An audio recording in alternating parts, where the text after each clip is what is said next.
nessa aula, gente, a gente vai começar mesmo a tratar da cinética enzimática, né? Então, até então, a gente falou aí em 3 aulas, enzimas, parte 1, parte 2, parte 3.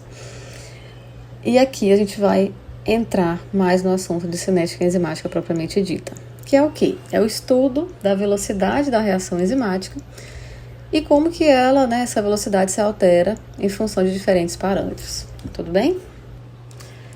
E lembrem que na última aula, né, na parte 3 de enzimas, no último slide, a última coisa que a gente discutiu foi realmente como que a concentração de substrato afeta a velocidade das reações enzimáticas, tá? Lembrem aí que a gente começou a discutir o que acontece com a velocidade quando a gente tem pouca concentração, baixa concentração de substrato, quando a concentração de substrato vai aumentando, o que acontece com a velocidade. Essa foi a nossa última discussão, certo? E a gente viu que realmente a concentração de substrato afeta muito a velocidade das reações enzimáticas, certo? Entretanto, quando a gente para, né, para realmente estudar isso, né, o estudo dos efeitos da concentração de substrato sobre a velocidade, complica por quê? Pelo fato da concentração de substrato, obviamente, o substrato vai sendo consumido, então a concentração dele vai modificando durante o curso da reação, né? Porque ele vai estar sempre ali, a cada segundo, né, a todo tempo, ele vai estar sendo convertido em produto, né? Então, como é que a gente vai fazer então para estudar o comportamento aí, né? Como é que a concentração de substrato afeta a velocidade das reações? E aí, uma abordagem para simplificar isso, esse fato, é a gente trabalhar medindo a velocidade inicial, tá? Já representado aí por esse V maiúsculo e o 0 subscrito, né? Então, a nossa velocidade inicial, a gente vai pensar nas velocidades iniciais, nos primeiros segundos ali, né? Porque pensem comigo, se apenas o início da reação for monitorado, a gente vai trabalhar ali só, vamos chutar aí, primeiros 60 segundos ou até menos, tá? A mudança em S, né, na concentração de S, pode estar limitada a alguns poucos percentuais. Ele vai mudar pouquinho, porque a gente está ali só observando, né, estudando ali a velocidade, porém olhando só para os primeiros segundos ali da reação, tá? E aí, permite que a gente considere a concentração de substrato constante, tá? Então, a gente vai fazer isso. O estudo da cinética enzimática, ela usa essa abordagem para simplificar, tá? Então, vocês vão ver que no próximo slide a gente vai ter um gráfico e ele vai estar lá mostrando o V0, a minha velocidade inicial, tá bom? E vocês já podem, né, ir imaginando que numa reação a enzima sempre vai estar em quantidade muito menor do que o substrato, né? Então a enzima costuma estar ali em quantidades nanomolares, enquanto a concentração do substrato pode estar numa ordem de magnitude de 5, 6 vezes maior ou até mais, tá bom? Então pensem, a quantidade de substrato é muito maior do que a quantidade de enzima numa reação, tá bom? Uma outra abordagem que vocês têm que ter sempre em mente é que a gente está estudando a velocidade inicial, o motivo já foi dito aqui nesse slide, e essa velocidade inicial pode ser explorada então em função de S, que é ajustado pelo investigador. Então, o pesquisador, o investigador, quem está tentando entender essa cinética, é que vai mexer na concentração de substrato. Então, nesse exemplo aqui, por exemplo, vocês estão vendo aí 9 tubos, tá vendo? O número do tubo. Tem aí o tubo 0, o tubo 1, o tubo 2. Então, a gente tem 9 tubos de ensaio. Deixa eu pegar aqui o pointer. Então, aqui, ó, a gente tem 9 tubos de ensaio. Então, quem está controlando a quantidade de substrato que está sendo usado em cada teste desse, então são 9 testes, 9 experimentos, tá bom? Nós temos a quantidade de enzima fixa, tá? E a gente começa a variar a concentração de substrato, tá vendo aqui, ó, substrato.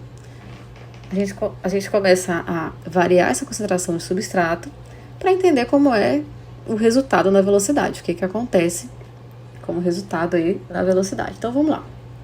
Então, o investigador, o pesquisador, a pessoa que está tentando entender aí a cinética, ela pegou 9 tubos. No primeiro, colocou nada de substrato, então a velocidade de reação vai ser 0. No segundo, 0,05. Depois dobrou para 0,10, 0,15, 0,20, 25, 0,30, 35, 40, 45. Vejam que está até escurecendo, né? Ficando mais escurinho aqui, um azul mais escuro, mostrando que está ficando mais concentrado de substrato. E aqui embaixo a gente vê que tudo bem. Quando eu fui aumentando a concentração de substrato, realmente a minha velocidade inicial foi aumentando, ó, de 0 para 25, para 40, para 48, para 65, para 60, 62, 63, 64 e 64. Então vejam que aqui eu tenho um incremento muito no início, né? A concentrações baixas de substrato, eu tenho um incremento muito maior da velocidade. E já quando eu tenho maiores concentrações aqui, por mais que eu aumente, continue aumentando, eu não tenho essa resposta tão direta na velocidade, tá vendo? Então vamos observar esse gráfico, né? Qual foi o resultado desse estudo? Aqui no eixo horizontal eu tenho a concentração de substrato. E aqui, então, a pessoa fez esse experimento com os 9 tubos, pegou esse resultado e plotou nesse gráfico.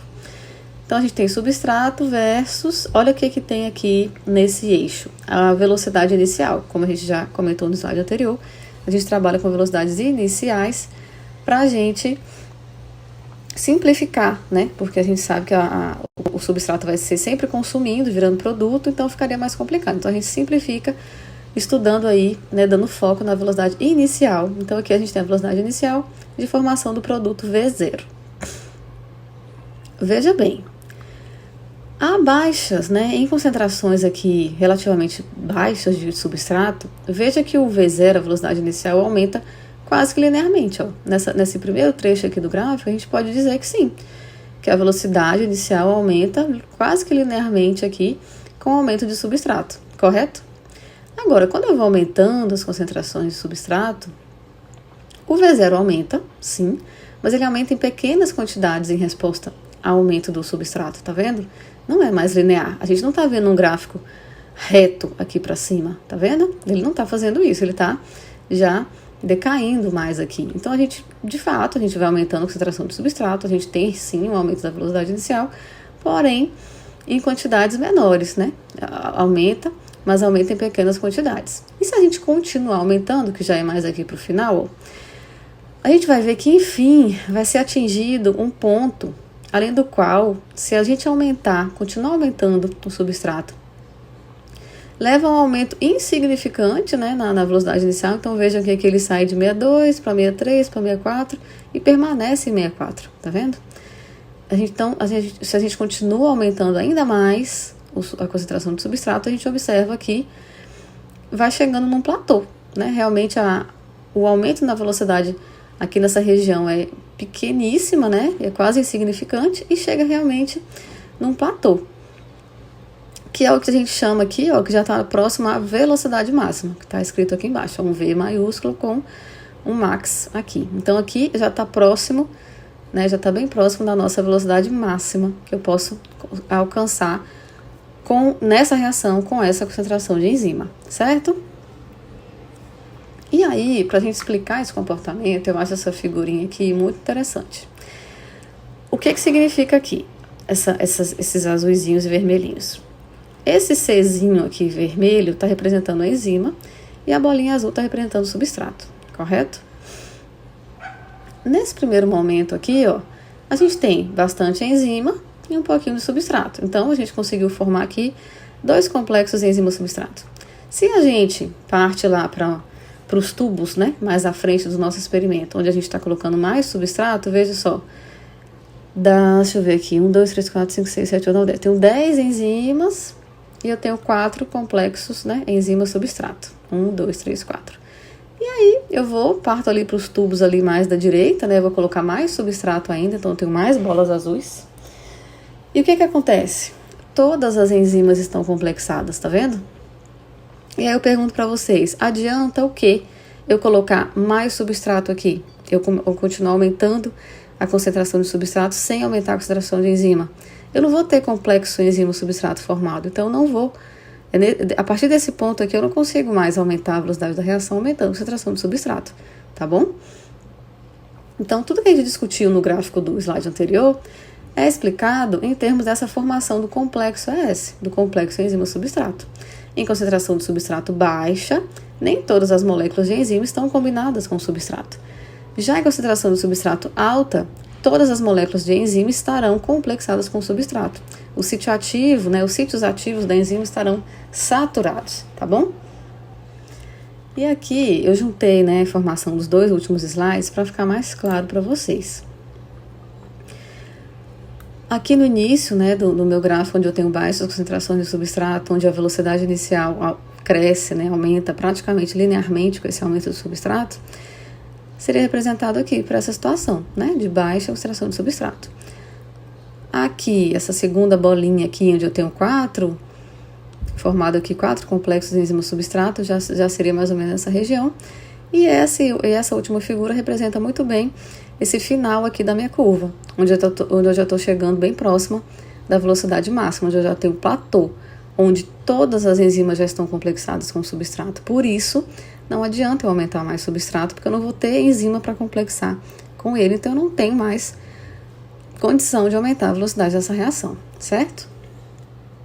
Então, vamos entender, continuando aqui, né, falando da velocidade da reação enzimática, quem construiu, né, esse modelo foram essas 2 pessoas, né, Michaelis e Menten, em 1913, essas pessoas aqui da foto.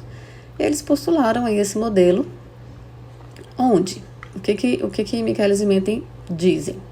Que a enzima, representada aqui por esse E maiúsculo, se complexa reversivelmente. Então, vejam que enzima mais substrato, né, vão se complexar, formar aqui esse complexo enzima-substrato, mas é reversível essa reação, tá bom? Então, a enzima mais o substrato se complexa reversivelmente, formam o complexo enzima-substrato, que vai formar também reversivelmente o produto, liberando a enzima livre, tá bom? Um detalhe, essa primeira parte aqui, né, do modelo de Michaelis-Menten, é a etapa relativamente mais rápida, tá? Do que a segunda. A segunda etapa é mais lenta e essa primeira etapa é mais rápida. A etapa de formação do complexo enzima-substrato é mais rápida do que a segunda etapa, que é a de formação do produto e liberação da enzima livre, tá? Então, a enzima complexa reversivelmente com o substrato para formar o complexo enzima-substrato, essa etapa relativamente mais rápida.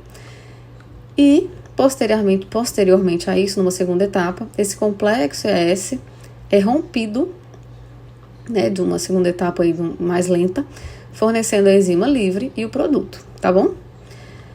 E aí, prestem bem atenção nessa observação aqui embaixo, que diz: uma vez que a segunda reação, por ser mais lenta, limita a velocidade da reação total, a velocidade total deve ser proporcional à concentração das espécies que reagem na segunda etapa, tá? Quem vai determinar, quando a gente estiver lá na frente, destrinchando mesmo, desenvolvendo a equação de Michaelis-Menten, a equação da velocidade, vocês têm que lembrar disso aqui, que quem vai mandar, né, quem vai ser proporcional aí a velocidade vai ser a segunda etapa, tá? Imaginem assim, imagine que vocês estão apostando uma corrida, né, cada turma na UFMA, uma turma do curso de Direito, uma turma do curso de Letras, uma turma do curso de Engenharia, estão apostando uma corrida. A turma que chegar primeiro, vence. Mas, obviamente, cada pessoa da turma tem uma velocidade de correr, né? Talvez pessoas mais altas ou que já têm um preparo físico maior, já tem costume de correr, vão chegar primeiro, né? Uma turma de 30 alunos, os 30 não vão chegar juntos. Quem que vai determinar o tempo que essa turma chegou? Qual foi o tempo que a turma de engenharia fez na corrida? Vamos dizer, 5 minutos. A pessoa mais lenta. A pessoa que chegou mais rápido vai chegar lá e vai ficar esperando a pessoa que chega por último, né? Então, quem manda na velocidade é a etapa mais lenta, tá bom? Então, guardem essa observação aqui, que tá aqui em laranjado. Então, tá. Aqui, eu juntei novamente, né, o modelo todo de Michaelis-Menten. Juntei a primeira etapa com a segunda etapa, certo? E vejam uma outra observação que a gente tem que fazer. A gente tem a enzima livre, aqui, ó, né, representada aqui por esse E solto, e a gente tem a enzima complexada com substrato. E aqui a gente tem a enzima livre de novo. Então, uma outra coisa que a gente vai usar daqui a pouco, né, para determinar o modelo, é que em determinado instante de uma reação catalisada por enzima, está representada aqui em cima, a enzima existe em duas formas, como a gente acabou de ver. Na forma livre, que seria esse E sozinho aqui e esse E sozinho aqui, né? Livre ou não combinada, né? E na forma combinada, S, tá? E aí pensem comigo, em baixa concentração de substrato, a maior parte da enzima está na forma não combinada, certo? Vocês já viram a figurinha, né, lembrem lá do Czinho vermelho com a bolinha azul. Então, se eu tenho baixa concentração de substrato, eu vou ter muita enzima livre, né, muita enzima não combinada. Eu vou ter pouca enzima complexada, mas eu vou ter, né, a maior parte da enzima vai estar livre, que é o que fala aqui. Tudo bem até aí? Agora, pensem comigo. Então, a velocidade inicial máxima, lembrem que a gente fala sempre de velocidade inicial, porque foi a abordagem que a gente escolheu para simplificar, tá bom? Então, a gente está falando de velocidade de uma reação enzimática, mas a gente sempre vai trabalhar com a velocidade inicial, os primeiros segundos ali da reação. Então, a velocidade inicial máxima de uma reação catalisada, nosso V máximo, ocorre quando quase toda a enzima estiver presente no complexo S. Concordam comigo? Quando eu tenho baixa concentração de S, a maior parte da minha enzima vai estar na forma livre, né? Vai estar na forma livre da reação. E pouca enzima vai estar complexada. Agora, obviamente que para eu chegar lá, né, próximo lá à minha velocidade máxima, a minha velocidade máxima vai ocorrer quando o máximo de enzima estiver presente ali como complexo. E a enzima livre vai ser praticamente desprezível. Tá claro para vocês isso? Porque eu preciso formar o complexo para a minha reação acontecer, né? Então, se a enzima estiver livre, ela não está trabalhando. A minha velocidade máxima, obviamente, vai acontecer quando o máximo da minha enzima aí estiver nesse formato aqui, no formato ES, ela estiver complexada, para daí ela correr e liberar o produto, né? Nessas condições, a gente chama, né? A gente fala que a enzima está saturada com o substrato, tá bom? Então, um incremento, né, um aumentozinho ali na concentração de S não produz efeito na velocidade, que é o que a gente viu, que é o que a gente já viu aqui nos gráficos, tá bom? Então, eu tenho pouca concentração, aqui nos instantes iniciais, eu tenho muita enzima livre e pouca enzima complexada. Já aqui, quando ela está saturada, a maioria da minha enzima vai estar complexada, vai estar na forma de ES, complexo enzima substrato, né? E a enzima livre é praticamente desprezível.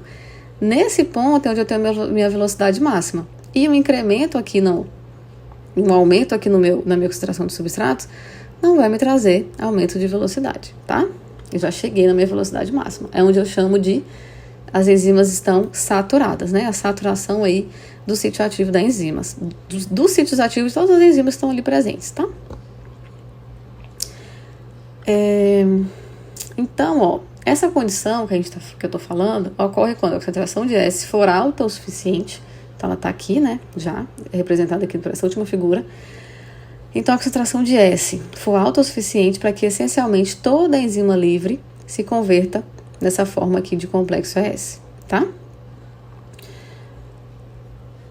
Após o rompimento do complexo S, fornecendo o produto P, a enzima fica livre novamente. Tenham isso em mente, ela é um catalisador, então ela entra na reação, catalisa a reação e ela sai aqui livre novamente. Ela não é consumida na reação, tá? Então, após o rompimento aqui desse complexo enzima-substrato fornecendo o produto P, a enzima fica livre para catalisar a reação de mais uma molécula de substrato.